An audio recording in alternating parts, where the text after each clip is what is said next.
Welcome to the Solemn Vanguard channel. Today we are doing a premium tier list to basically figure out what is the best competitive deck, what are the viable decks, what could you bring to an event to potentially win. Also, the deck depository has been updated with clan selection or clan collection, basically heal guards and some of the archetypes that were introduced there. The deck depository is basically one website where you can go and then copy a deck list. Maybe you're new to the format or maybe you're new to a clan. At least you have a starting point to then start playing the format as easily as possible. Now, this doesn't mean this is the perfect best list on the planet. It's obviously going to be a good list. We're trying our best to make this good, but it's not overly teched out because we can't know what your meta may be like. So link will be in the description for that. And if there's any deck that you feel is missing that should really be added to the depository, let me know in the comments down below. So let's jump into the tier list right here. So first of all, we have Shadow Paladin. Now, Shadow Paladin was the second most played deck in BRO. And as far as conversion rate goes,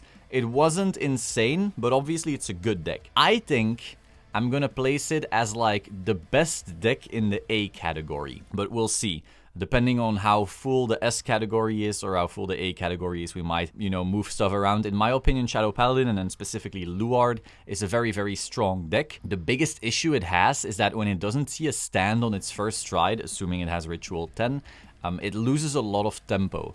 Beyond that, it runs really low grade 3 counts, so if you get unlucky, maybe your brand one doesn't find anything, you can just randomly flop over and die. Some lists do run like 6 Luard for that reason, instead of 4, but then you're running less grade 1s. There's always some trade-offs. Beyond that, you're also running G triggers, which makes you a bit more fragile, and so for that reason, I think it's really good. It was second most represented with a reason, but I don't think it's the very best deck or anything like that. I think it would be in the top 5 or fall just out of the top 5 even. But again, we'll see. We'll start putting things in their proper order. Then we have Spike Brothers. Spike Brothers are very interesting because it's never really super represented. There's always like a few players who I know are very good and then are gonna do well with it, but it's never been like the most oppressive, insane deck. There's a few builds right now. It can play the GB8 loop. It can play just pure aggro. It can play with the Verminous card. I've also seen Heart from Crushing the Meta run the Legion, I think, or like, what's its name? Bloody Ogle?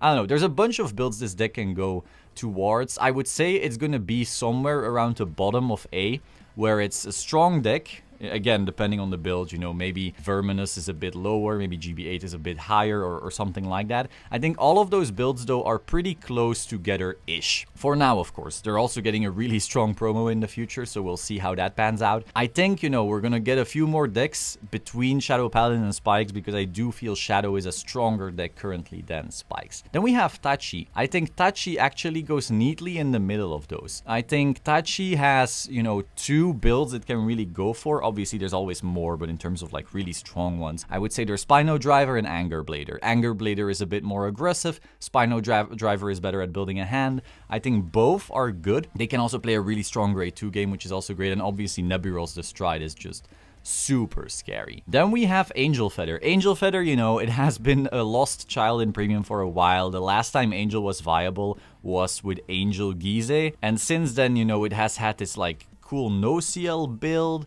It has, Gavrail, just V+ that it can play, but I don't think it's, that good. It's really lacking a high-impact stride, in my opinion, that pushes it over the edge, because it has a lot of utility, but not much beyond that. I love this clan, by the way. I have it built. I've got some SPs for it even, I would love for it to be better, but in a format where Geese is now too slow, it's not doing super hot. Now, with that being said, here's Neo Nectar. I think they are worse than them. I've tried a lot of little things with Neo because there's like a few things they can really do. Plan tokens are great at grade 2 gaming. You can also make like this hyper defensive build because they can cheat out Antero and put themselves at like what, 38 or something crazy like that. No, not 38, 33 I think. I don't know, I forgot, but there's a lot of little cheesy things you can do, but none of it really pays off because they don't have strides that are high impact. Next, we have Aqua Force. I think Aqua Force is either below Spikes or right above it. Aqua has a few tricks. The major one is being able to ride down. So like it can ride into Tavas, then go into Lambros, then ride down back to grade 2. And this way it can basically keep on playing a grade 2 game, denying your opponent a stride. Beyond that, it also has Genbold, which is an incredible stride that lets you draw a billion cards. So they can make like an incredible hand. And of course, Alexandros is really strong. So it has a lot of little tricks going for it, but it's still a piece-reliant deck. You know, you'll notice that the best decks in the higher echelons, let's say, including Luard, they usually don't need to really draw into pieces because they plus so much so quickly, or they get to search or anything like that. Or maybe there's like only one piece that is searched by a billion things and that one piece already turns everything live. Aqua Force is not that way. Aqua Force needs to like get all of their stuff to really have high impact. And so, you know, for that reason, it's a bit brickier, let's say, than a Luard or something like that. Next, we have Bermuda. Now, Bermuda obviously has a billion builds, but we're gonna go for the best one, and that is Highlander. Highlander is a pretty hard deck to get used to, but once you're used to it, it's not that hard either. It has an out to almost everything. It has very strong aggression turns.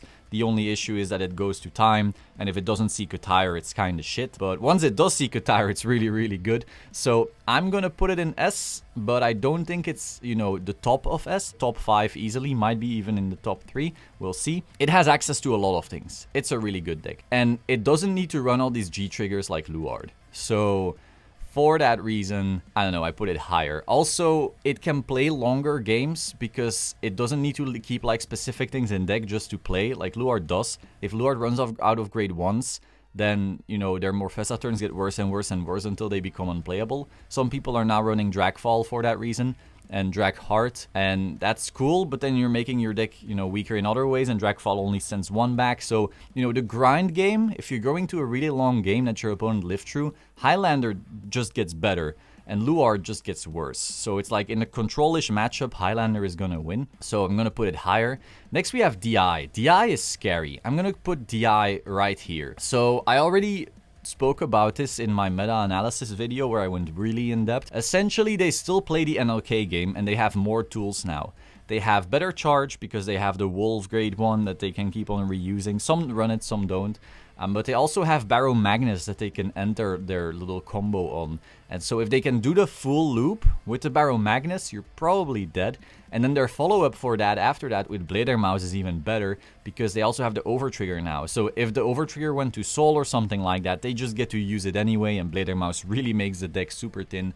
So for that reason, I think it's like a really solid deck, but it is quite bricky in the sense that if it misses its grade 3, which it can, you know, it flops over and dies. Because it has Number of Terror, which you don't want to ride. It has Barrow Magnus, which you don't want to ride. It might have Hope on Lamp, which you don't want to ride. It has Heal Guards, which you don't want to ride. So now you need to play grade 3 Searchers, but those grade 3 Searchers are in Soul Charging pieces, so now you might not Soul Charge enough. And so yeah, there's like a lot of little issues the deck has. For that reason, I'm putting it lower than Luard, because Luard, you know, just needs to ride the Luard. But then once it gets going, you know, very high power ceiling. Next we have DP. I think I'm gonna put DP right above DI even. DP is, I don't know, he got very scary, especially because of Heal Guards. You know, the deck got even tankier. Its turns are still, you know, incredible. And once it has like all of that scaling with Geoma Glass, it's just gonna win. It's gonna survive almost anything. Next we have Gears. I'm gonna put that in B. I think it's better than Angel Feather, but I don't think it's as good as the A tier. Gears has like access to a lot of little things, but the problem is that throughout its entire life, all the support it got was always trying to do massively different things. First you had Time Leap. Time Leap was, you know, all these little multi-attack combos and plussing and basically accessing your deck, and that was obviously gonna be like super strong, and it was super strong. Then suddenly they go to Zodiac Time Beast. All these Zodiac Time Beasts don't work with the Time Leap anymore, and the Time Leap doesn't work with the ZTBs. Kinda awkward. Then they go into V, where they just get dog shit for a long ass time. Then they get in, you know, get that Chrono Jet thing. Chrono Jet kinda works with Time Leap, but then not really. Like, it's not perfect synergy, it's just, you know, half-assed synergy. And then, I don't know, now they got some good stuff again. There's a lot of little things you can do, but none of those little things together add up to a win con that's as big as, like, the stuff in SNA, in my opinion. You could argue that maybe this can go, like, here or here or something like that, but I think it's more fair to put it in B. I would be very surprised if Gears made, you know, consistent major tops, whereas I think I could see Spikes, Aqua, Tachi, and so forth make top 8 still. These here, like Shadow, DP, and DI, actually topped this weekend, so that's making, you know, quite a bit of sense. Then we have Genesis, Regalia. I think Regalia is very strong. The Norn is just super unfair. The Minerva Stride is super unfair. They also have a really good ride-up. You can, they can just ride up and randomly kill you, which is something Shadow Paladin can't say. Shadow Paladin needs to Morfessa to actually have a high impact turn, and Regalia just doesn't care. Oh, you're gonna grade 2 game? Okay, you might just die right here and now. And beyond that, it's kind of like an Overlord that also has really impactful rear guards. Very strong deck. Also can't get Denial Griffined or stuff like that, or like Lily Cannoneered quite as easily, because it can play around that with Angelica giving everything pseudo-resist, basically. Super strong for that, in my opinion. It's also not forced to play G-triggers like Luard is, so it's, less fragile in some ways. Overall, really strong deck. I would say the longer the game goes on, the better Shadow actually becomes compared to it, because Genesis is just gonna deck itself out, and Shadows can at least keep on sending stuff back. So maybe the grind of Luard is better than the grind of Regalia, but I think overall, the more stable game plan that Regalia has access to, just being more rigid, not falling over and dying quite as easily, makes this deck better. And I do think if you were to bring either of these to an event, Shadows is probably gonna top more because so many more people play it, and it's actually easier now than it was back then. But I think, if you're a good player, you're more likely to top bringing Regalia than bringing Luard. That's my opinion. And I like Luard a lot. I'm also often referring back to Luard because Luard is the one deck that has stayed the most consistent in terms of what it does in power level. And so if you played Premium at any point the last 2 or 3 years, you know what Luard does, and you can like situate everything else around it pretty easily. I also think it's like a solid gatekeeper because so many people are bringing it. If you can't beat Luard, you're probably going to have a bad time in the format. Now, it's not that played either. Granblue is played more, and there's a lot of decks being played a lot. But, it's just a solid baseline for what power level to expect in Premium. Next, we have Golds. Golds had a weaker showing than I thought it would have. I did think a lot of people were overestimating it, because when it low rolls, it sucks ass. When it mid rolls, it's okay. And when it high rolls, it's super scary. I think a fair spot to put it is right here. I think, its high roll is gonna outscale all of these. Tachi, Aqua Force, Spikes. Because its mid and low roll are so relatively pathetic, I don't think they should be in the same league as Luard and the other decks we're going to be talking about. So speaking of other decks, Granblue, my fave.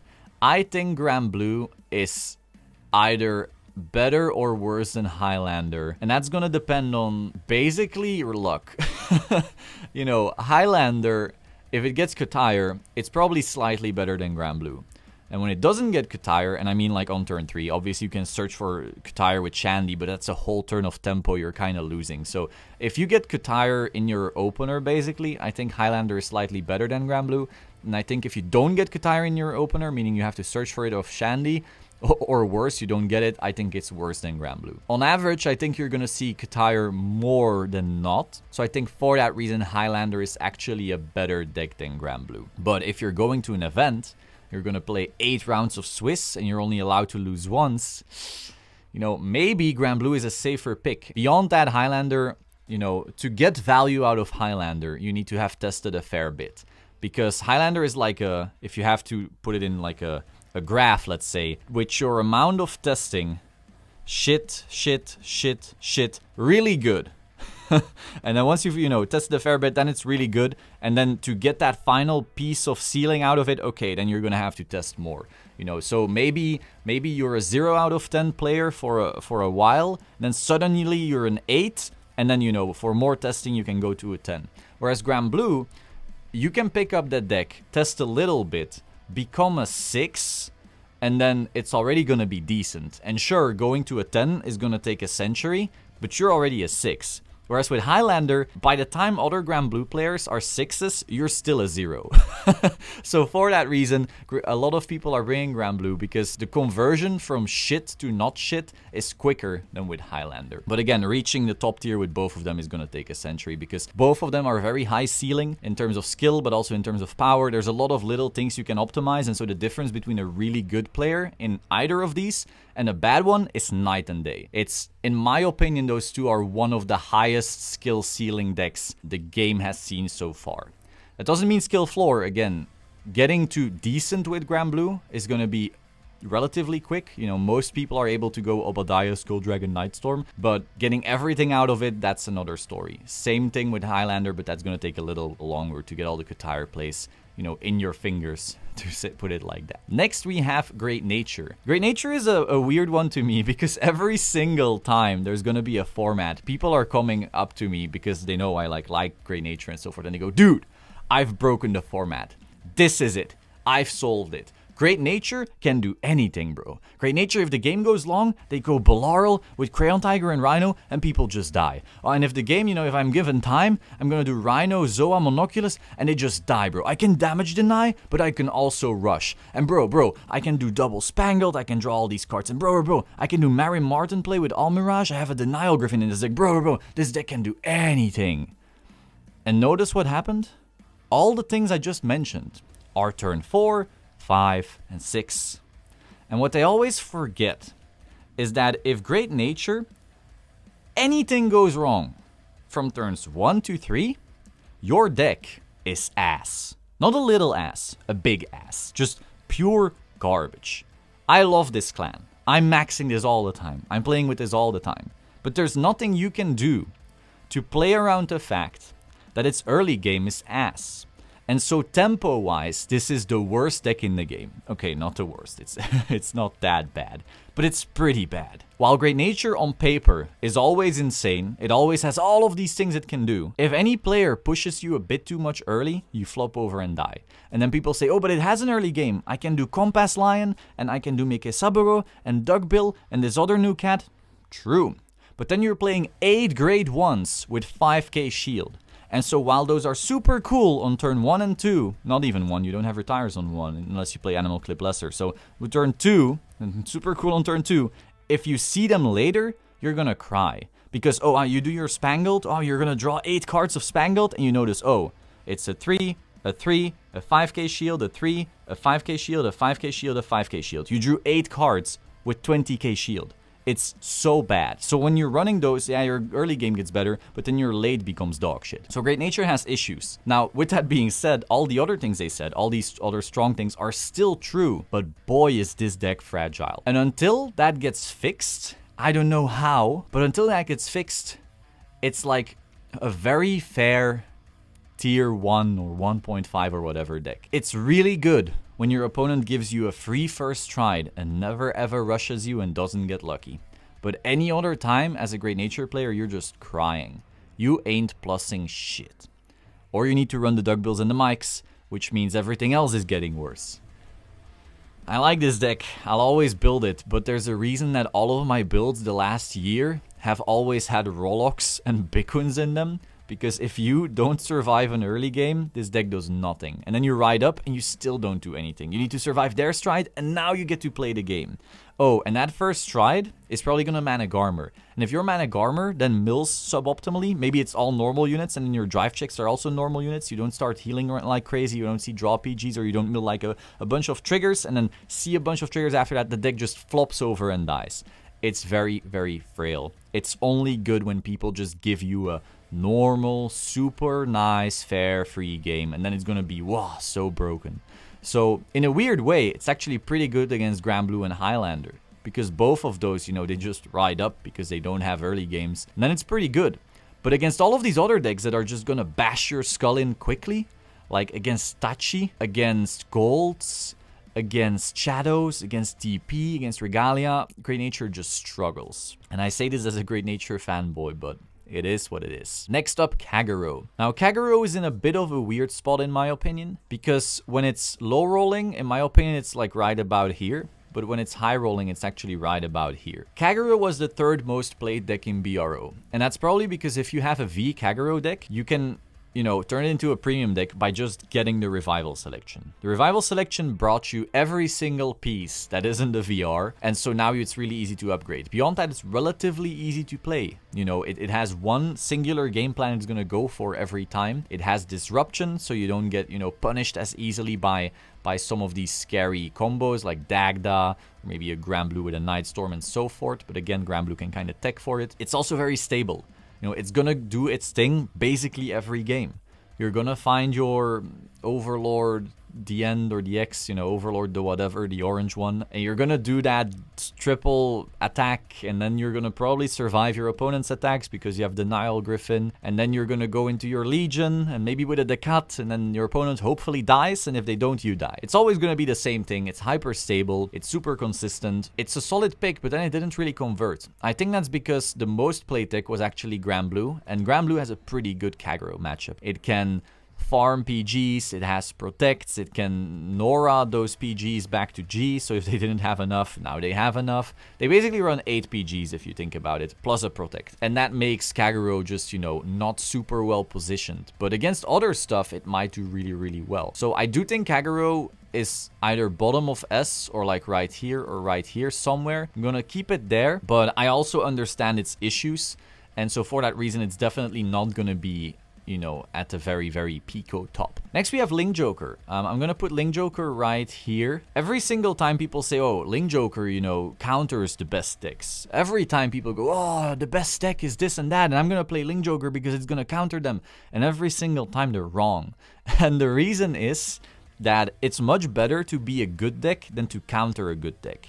Because guess what? You're not only gonna play against a good deck. If you look at representation for BRO 2021 and representation throughout Vanguard or any card game history, if you look at the most played deck, the best deck, quote unquote, usually it's at representation of what, 13%, 12%, 14%. So while you may be countering that deck, there's still 85% of the time that you're not playing against that. And if that other thing then wrecks your ass, you're not topping. Good example. Let's say Granblue was going to be very played, Regalia was going to be very played, and Luard was going to be very played. It was actually in essence going to be Granblue, then Luard, then Kagero, and then whatever. But let's say you assumed that that was going to happen. You thought, oh, Link Joker is going to have a great matchup against us. I'll play Link Joker. What happens? You come up against Pale Moon, and they just unlock their board. You come up against Highlander, they unlock their board. You come up against Overlord, they triple restand, they don't give a fuck about their rear guards. You go up against DP, they're gonna do the same shit, those big ass restands. You come up against Ezel, if they run Mithril, they unlock their board, but otherwise they can just rush and make Excel circles so you still die. You come against Tachi, can Tachi unlock? I forgot. Tachi's just gonna rush your face off. Great Nature, they're gonna Fernigas, gonna wipe their own board, and then Zoa you next turn. Aqua Force, Galphilia can unlock, but they can also just do their ride down and BS like that. All of these clans are gonna destroy your lock plan. And so sure, if you run into your 1 out of 10, or even 2 out of 10 best case Granblue, it doesn't matter because you're losing against everything else. Sometimes it may work out. We see sometimes Link Joker do well, or Gridora is in a similar story. We'll get to that. But countering the best deck when your deck itself isn't actually doing that much is almost always a losing strategy. And we see the same in Yu-Gi-Oh! Where people play anti-decks and then get destroyed. Sometimes the best deck is even so good that your counter doesn't even counter it. You think you're stopping like their 8 out of 10 play, but they actually have a 10 out of 10 play that still high rolls you out of the game. That's actually something you see in Yu-Gi-Oh! Very often. You're playing like this trap stun bullshit deck, and then the combo deck is a stronger combo than you can counter, and then you just sit there with your Solemn Judgment and all that BS, and you just die. Yeah, or Mystic Mine. You're gonna Mystic Mine the combo deck, and then the combo deck can just out the Mystic Mine, and you die. Similar story here. It's better to be a good deck than to counter a good deck. And so yeah, Link Joker, very middle of the pack. We didn't see it performing super well. It's fun. You know, I have my Link Joker stuff ready for if it's ever like insane. I think it's pretty cool, but you know, that's the inherent limit of any anti-deck. Next we have Megacolony. Very, very similar story. I do think Megacolony has access to better stuff than Link Joker, but regardless, it's in that same boat where people are bringing it thinking, well, I'm gonna counter Granblue, but then there's a billion decks that just don't care. You bring Megacolony, and Highlander is there, sorry man, they're not calling from deck or from soul, they're just doing a billion attacks from hand. Shadow Paladin, yeah, you counter from deck. So what are they gonna do? They're gonna deck in, they're gonna swing with their rear guards first. Vanguard, they're gonna stand, and you still flop over and die. Assuming, you know, they called stuff to the side so that you couldn't completely log them out with Gridora. Sure, whatever. DP, gonna do their double swing unless you have Brilliant Blister, but are you running 4 Brilliant Blister just for the DP and the Kagero? Maybe the Norn? You know, it's a pretty good format to actually play Brilliant Blister, but are you playing the 4 5k shields that then mean you lose to like Ezel? Overall countering good stuff when you yourself don't do much it's just tough. Gridora at least has a stride that's so unfair that it still can randomly win games against some of these other good decks. But still, I don't know. I think you need to be very, very, very, very luckily positioned to play these counter decks and actually, you know, specifically have the good matchups all the time and dodge your bad ones. Okay, next up, we have Murakumo. I think Murakumo is underrated. When I tested against Shirayuki was actually pretty scary. Now, I don't think it's as good as like, you know, Luard or anything like that. But some people, when they talk about Murakumo in Premium, they go, oh, it's right here. I don't think it is. I think it's easily here. Might even be, you know, somewhere like here. I don't know. It's you know, you want to have tested against it because they'll pull certain attacks out of their behinds and randomly destroy you, and you want to be ready for that. So, of course, it's not like a crazy meta deck or anything. But again, like I'm seeing so many people put it here or like here, and it's not. It's pretty scary sometimes. Next, we have Narukami. Narukami was one of those rogue picks where people were saying it's crazy because they have a billion Denial Griffins, and others were saying it's bad. I think Vanquisher and Eradicator are both real decks, and I thought Eradicators was actually pretty scary. Now, from testing at first, I wanted to put it here, but that was based on me playing Granblue without Bell, and there's like a lot of decks that don't actually need, you know, a Bell-like card to beat Eradicator. But I still think it's a real deck, so I think it goes right here. This might be very controversial, but Eradicator's early game is pretty scary. Vanquisher, obviously, like later on, they scale out of control and so forth, also pretty scary. You know, if they go into a long game, they're probably gonna win, because by the time your bind is at like 16, you're just flopping over and dying. So yeah, I think it's a real deck. I found it scary enough to put Bell into my deck, which says a lot. I'm against like over-teching for a specific matchup. It's really good. It's really scary. I don't think it's, you know, as insane as these, but I still think it's solid for sure. Next, we had Nova Grappler. Nova Grappler is, I think it's right here. Reason is, its grade 2 game is not too insane. It needs a lot of pieces to do its like insane bustard first stride. But when it then gets it, it's like really scary. With that being said though, if I were to take this to an event, I would still be scared to lose against like a bunch of these decks. Whereas I feel I could bring spikes and like through sheer skill, know my matchups and GB8 loop them. I feel I could play Aqua and draw a billion cards and basically go to a game where Alexandros is unguardable against some of these decks. I feel with Great Nature, again, if I could live through the later game, I could scale some of these out of control. Tachi Nebulous is gonna win, you know, just after a while. With Ezel, I would play a longer game into that Ultima. DI out with the Blader. Victor is kind of just like, oh, the game didn't go really my way. There's really not much I'm gonna survive, because again, but you need to have Bustard in order to have a hand in the first place. And then what am I stalling to? Like my Victoplasma, my GB8, I don't know, I feel the win cons of some of these other decks are bigger than Victor, and they get there even when they bricked a little, which I can't say for Victor, honestly. So for that reason, I'm putting it in B, but the top of B. I think it's still like a pretty scary deck. Next, we have Nubatama, Daihuzan, or Shiranui. Both are real decks. I'm gonna put it at the bottom of A.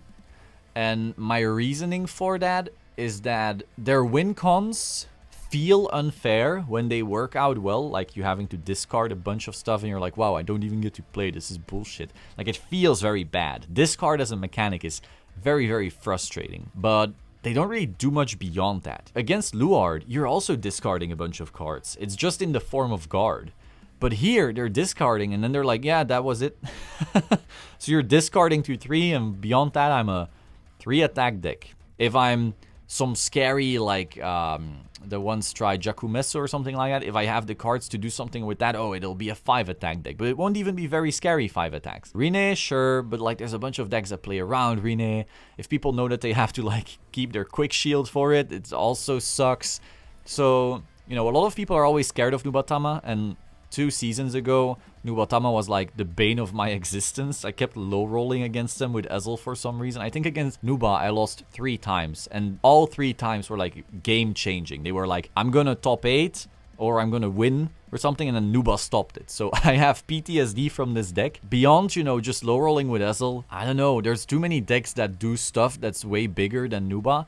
And then Nuba is there like, oh, discard 5. And you're like, yeah, but I have 15, so whatever. So yeah, without Jamio, you know, setting people to 4 cards, they always feel like they're chasing something, but barely getting it. But with that being said, they still have some unfair shit that they're doing. And Mizokaze is very, very scary.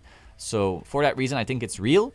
But I don't think it's as, you know, as real as some of these other decks. Next, I do also want to say, by the way, I think everything in A and S is competitively viable. It's just that, you know, sometimes I have to name the reasons as to why I don't put something in S. So while I might sound like negative about the deck, like maybe I was being negative about Great Nature, it's not like I think it's a bad deck. It's just that people were expecting it to be tier 0 or the best deck, and I don't think it's anywhere near that. But everything in S and A, in my opinion, is like, you could take this to an event and do well. And even Nova, you could say the same about Nova. Like, this might actually be here, you know, but then this might even be here. So, you know, we have to put some decks at least a bit lower. But I could confidently see people, you know, topping major events with S and A. So that's a lot of really good viable decks. If you look back to Premium last season, it was like, oh yeah, here's 5 decks you can bring to a major event. Good luck. Now it's like, oh, here's 15 or something. And some of these clans have like multiple builds within that clan. So it might actually be 20. I don't know. We'll see. Next up, OTT. OTT has a lot of, you know, possible builds. It can play Magus. It can play Tsukuyomi. It can play Battle Sister. It can play a lot of stuff. And then as far as like win cons, it has a lot of options available as well. It counters a lot of like the best decks in here because of their like PG generation. Like you might say, oh, Regalia and Kagero are so scary, but you know, if you have enough PGs, who cares? So I think OTT is actually right here. I think OTT is pretty good. I think OTT is even being slept on. Like there's more people afraid of Overlord than of OTT. Even though OTT, I feel, is slightly better positioned in the meta. If anything, I might even put it this high. But then again, the things Regalia does feel more unfair sometimes. Also, their write-up is stronger. So maybe this is better. But, you know, it's a bit of a toss-up. In this S category, in my opinion, there's a lot of things you can, like, switch around. But yeah, we'll see. Next, Pale Moon. Pale Moon is, in my opinion, best deck. Not Harry. If this was Harry, I would probably put it somewhere like here. But Nightmare Dolls is just, in my opinion, best deck. And it's like by a fair margin.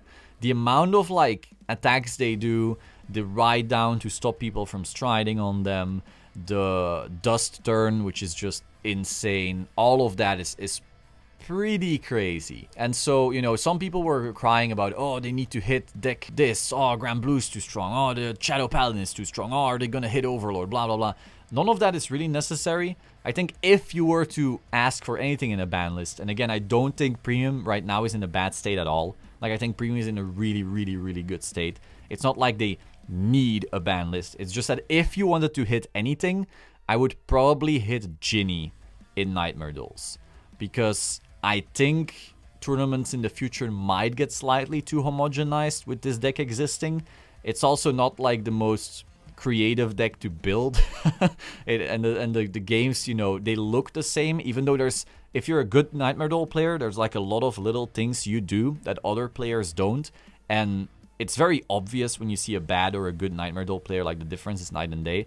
But regardless of that, from a spectator perspective, it's gonna look the same a lot of the time. And also, you know, after a while, you just get sick of being dusted. I've played this now a lot. So if there's anything you wanted to hit to make this format even better, you know, you could hit Ginny and of course over triggers, but I think anyone sane already knows that. Hit over triggers to 0 in Premium and in D, but they're never gonna do that, so we might as well just accept that and go into into ban over triggers in premium. I think the format's really, really good. I just, you know, if you wanted to say, oh, we need a hit for the coming ban list, sure, ban Ginny. I saw a lot of people saying ban Leslie, and like, I don't think that's fair. I think you would kind of murder the deck, whereas if you ban Ginny, they can still do all of the V stuff plus Leslie plus Strining, so it's still going to be strong. You know, if you ban Ginny, I think it could definitely be like right here. Might even still be, I don't know, maybe not here, but like right here or right here. It's still going to be a real good deck, but it just won't have as much unfair scaling. But yeah, this is solid in my opinion. And then for Royal Paladin, I would put it right here. I think the potential random wins you can get of MLB are actually scary, but it's still super piece reliant. It doesn't have any super crazy unfair things it can do. It can just sack a bit. Oh, you don't have a PG, sorry man, you know, you're gonna get hit with 5 drives with an extra crit and blah blah blah, 70,000 so you can't guard it manually, stuff like that. It's still relatively scary, but it's not that great either. You could probably argue that Ghidorah is better. You could probably argue that Link Joker is better. Maybe Link Joker counters enough of the good decks that it's better than Royals. But I feel like Royals at least can do really good stuff, and Link Joker can mostly stop good stuff. And I think doing good stuff is better than stopping good stuff. So yeah, you could argue about where to put this, but I think somewhere on the B lane is fair. This is basically the tier list, I think. Again, you could shuffle some stuff around in S for sure. I think you can't shuffle around Nightmare Dolls in S. I think that's the first spot, and there's nothing you can do about that. I think in A you could shuffle some stuff around. You could argue that maybe Shadows goes here, maybe like this. Maybe that's better. No, possibly, sure. You can shuffle stuff here, you can shuffle stuff here, but overall things are in their correct spot, I would say. And in my opinion, if you bring S or A to an event, you can probably do well, which is a lot of decks. You know, we come from a 5-deck format. 4 of them were actually really good, and the rest was, yeah, no. Now it's like 1, 2, 3, 4, 5, 6, 7, 8... times 2, 16 decks that are really good, and some of them here have doubles. Again, Pilmoon, Harry is still solid. I would put Harry somewhere in A. Bermuda just stays Bermuda. Granblue can split off into Nitros and Beatrice. Both are slightly different decks, but they're still, you know, similar. OTT splits off into 3 decks, you know, Tsukuyomi, Magus, and Battle Sister. Narukami splits off into 2 decks. Shadow Paladin splits off into 2, but I think Raging Form is not that good. He might go to B. Tachi splits off into 2 decks. Great Nature splits off into a billion. Like, you have Isabelle, you have Big Belly, both are real. I'm playing Leopold right now, so, you know, that might be 3 decks. Aqua 4 splits off into 2. Can either play Pure Tavas or the 30 draw version. Spike splits off into 2. So again, probably 20, you know, competitively viable decks in my opinion. A really diverse format. Let me know your thoughts in the comments down below. Again, if you need any deck lists, go to the deck depository. Link will be in the description. If there's any deck you feel like is missing and you're like, oh, I wish Yasuie was in there, I don't know, let me know, and I will see you soon. Ciao.